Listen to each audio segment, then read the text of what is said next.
දයාබර දෙවි පියාණනි, අසීමිත ලෙස කරුණාවන්ත වූ පියාණනි, අද මේ මොහොතේ මාගේ සිතේ බර සිතා ගන්නට බැරි තරම් බර වී ඇත.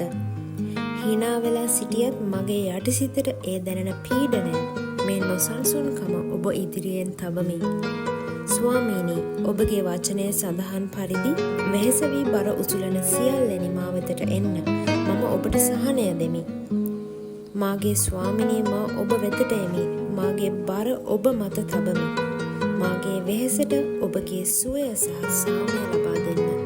අනාගතය පිළිබඳ බිය, අතීතයේ වේදනා, වර්තමානයේ ඇති ගැටලු මේ සියල්ල ඔබගේ ප්‍රේමණීය පාදසල තබමි. මට අවශ්‍ය වන්නේ ශක්තිමත් වෙන්නයි, සමාදානයෙන් සිටින්නයි. ඔබගේ සාමය මාගේ මනසටත් මාගේ හදවතටත් ඇතුළු කරන්න. මාගේ ඇදහිල්ල දුර්වල වූ විට මට ශක්තිය දෙන්න. මගේ ගමන අඳුරු වූ විට ඔබගේ ආලෝකය පෙන්වා දෙන්න.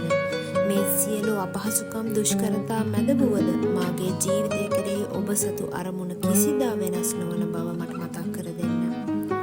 ස්වාමීනි, මේ බර වූ සිතට සාමය, සැනසීම සහ ඔබගේ පුදුමාකාර ආරක්ෂාව ලැබේවා. ඔබ කෙරෙහි විශ්වාසය තබමින් මෙම යාඥාව ඔප්පු කරමි. මේ සියල්ල ඉල්ලන්නේ අපගේ යේසුස් ක්‍රිස්තුස් වහන්සේගේ නාමයෙන්. ආමෙන්.